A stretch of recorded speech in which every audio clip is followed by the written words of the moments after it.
mas que não se verifica em outros lugares, pelo menos na questão palestina, né? O que me surpreende um pouco, na verdade, é que em países centrais esse movimento tenha, não me refiro obviamente ao mundo islâmico, onde as manifestações de solidariedade muito ativa, né?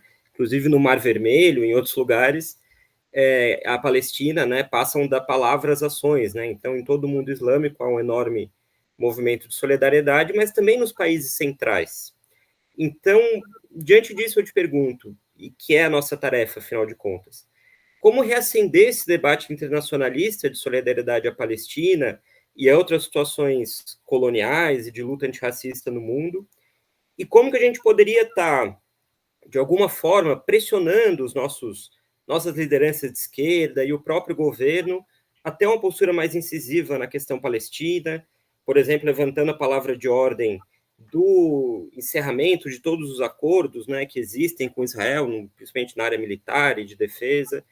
Como a gente desmonta essa bomba aí que o sionismo armou, tanto do ponto de vista da sua penetração cada vez maior em alguns setores da sociedade, como de nos deixar meio paralisados diante da crítica a essa doutrina colonialista e racista, né? E também da nossa capacidade de passar da palavra às ações. Essas coisas não mudam de uma hora para outra. O problema de mobilização da esquerda brasileira não é apenas em relação à questão palestina. Tá? Nós temos um problema profundo a esse respeito. De toda maneira, eu acho que muda fazendo o que vocês estão fazendo. A Intersindical de Santa Catarina debatendo o assunto. Se todas as centrais sindicais em todos os estados colocarem esse tema como uma pauta importante, milhares e milhares de dirigentes sindicais vão absorver essa pauta e vão se sentir convocados para transformar essa pauta em mobilização.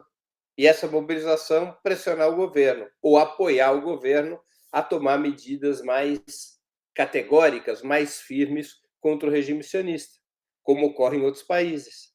Né? Nós temos que levar em conta que a mobilização dos Estados Unidos, no Reino Unido, na França e na Alemanha tem muito a ver com o fato de que a ação desses governos no cenário do Oriente Médio é uma ação direta. Né? Ou seja, eles podem decidir o jogo. O governo americano apoia incondicionalmente Israel, a União Europeia apoia incondicionalmente Israel, e nesses países há comunidades islâmicas muito grandes, né?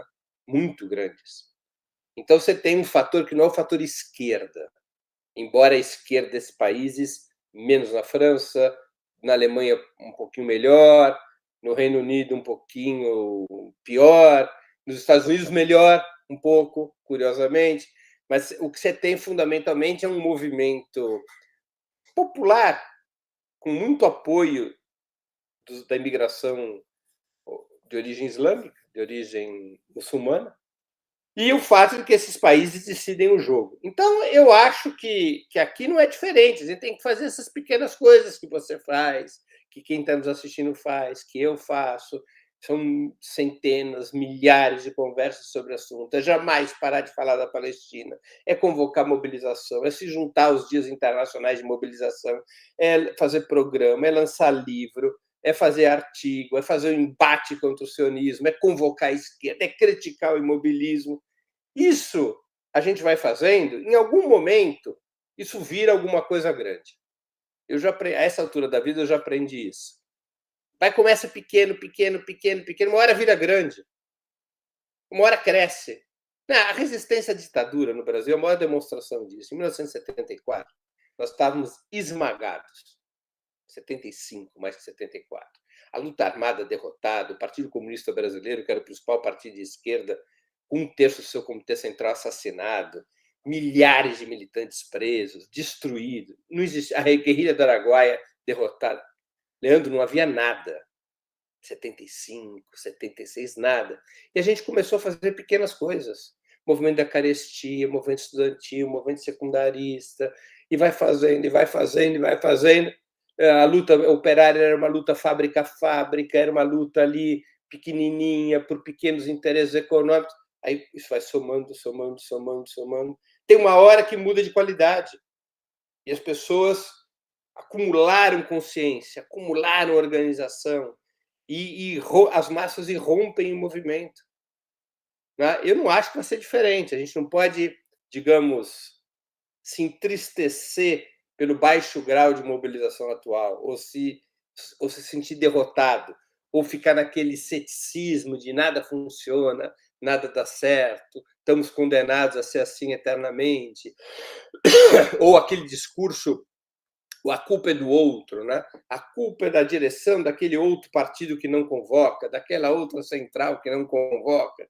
Não, nós temos que levar em conta que, historicamente, é assim mesmo. Quando você está numa situação de relativa anemia da luta popular, e aí eu me refiro também à questão internacional, à defesa do povo palestino, aqui no Brasil a gente vive isso, você tem que fazer essas pequenas coisas. E alguma hora a gente vê um bolo crescer. Eu não tenho dúvidas disso.